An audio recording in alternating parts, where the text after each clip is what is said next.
Hi, LindaBauwin here from StampingWithLinda.com, your cardiologist since 1997, helping you create cards from the heart. Recently, I did a team challenge for my girls, and it was a technique challenge. And during the challenge, they had a chance of winning $100, $75, $50, or $25 in merchandise of their choice. And what they needed to do was to submit a card using a fun technique. This card was created by Kim Baker, and I just love this card. She won first place, but it has a lot of fun techniques in it. First, we have got the faux patina, and then we have the no line coloring, and also a mirrored image.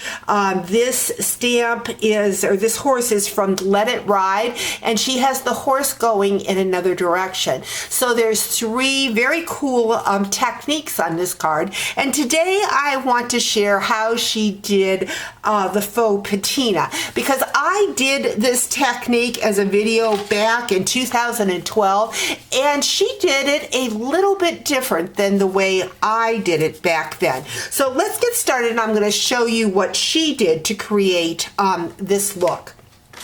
What she started with was a piece of crumb cake, and she did the technique. I'm going to grab a scrap piece of paper to work on, and she used the Versamark, and she simply put the Versamark in different places on the card.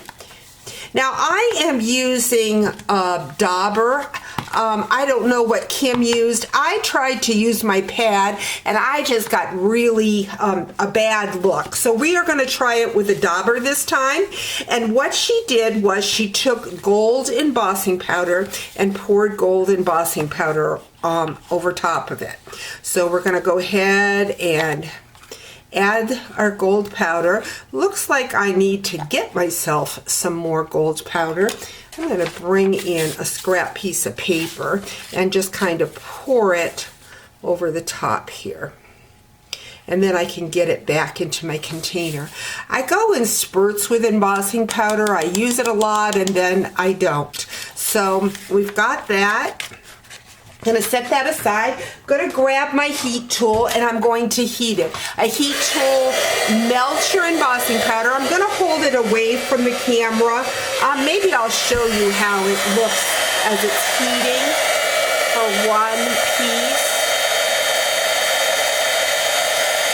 For those of you that don't know, see how it melts the powder? I'm going to pull it back away from the camera only because I don't like the sound of my embossing gun. It does take a second for it to melt that powder. So I use the gold embossing powder first, and next what I will use is silver. So you want to make sure that you have heated all those powders and had them melt. When you emboss, Versamark is a great ink to use, but any wet ink will work. All you want to do is for it to hold the powder. And you don't have to worry if the ink dries. The powder is going to stick right on there until you touch it. So if you don't touch it, you will not have a problem. So now what I'm doing, I'm going to add some more Versamark. I'm still leaving some open spots. And I've got that. Next, what I'm going to do is I'm going to grab my silver powder and I'm going to do the same thing.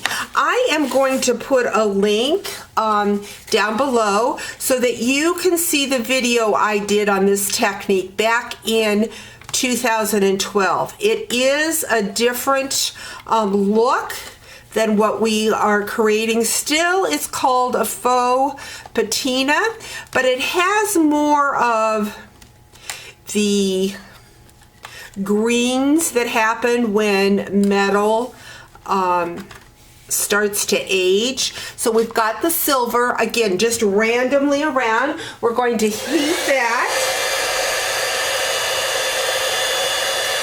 And it'll just take a minute for that. And then what we're going to do is we are going to add the copper embossing powder to that. So on top of this, every time you do this technique, whether you do it like Kim did or in the video that I did, you get a totally different look because it depends on how much of what color you put, you put more silver embossing powder or more gold. So just totally different looks. So, oops, missed this spot here. So I'll bring that in and you'll see the gold and the silver.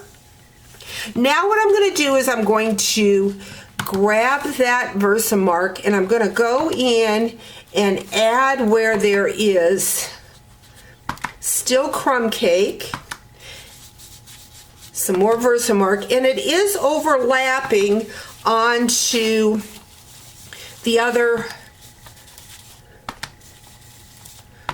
embossing that I have already done. So we're just going to kind of go like that. And now we are going to bring in my copper powder and we're going to do the very same thing. We're going to add that copper and hopefully it's going to cover. The thing is that you just want to do this on a piece of cardstock, look at what, like we did, and then you just use it as the embellishments to your card. So you're going to end up and cut it apart. Kim used the barn door, and I'll bring that card back in so we can look at that while this is heating, of how she made it look like a metal roof. So we've got that. Grab that heat gun. So we're going to bring that card back in so you can take another look at how detailed it looks with that metal. So it does look like a metal shed barn door. What she did next was, once this is done, she took her embossing folder, the corrugated embossing folder, and run it through. Now again, mine is going to look different than what Kim's does because I've added different embossing powders and different angles. So this is what I've got. Looking like so. This is what Kim's look like. So what I'm going to do now is I'm going to spray the back of my cardstock with some water to dampen it so that I can put it through my die cut machine and my corrugated embossing folder. That softens the paper so that it won't crack. And we're going to run that through the die cut machine. Remembering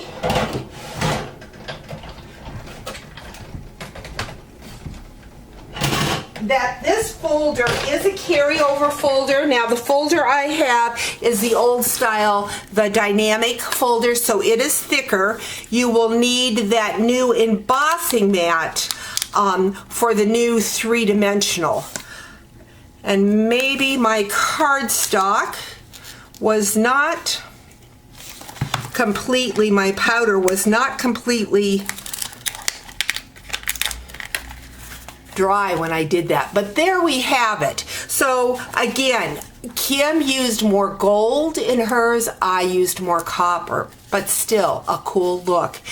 Check back in the next couple weeks and I'm going to show how she did the no line and also the reversed image on her card. So thanks for joining me. Talk to you real soon. Bye-bye.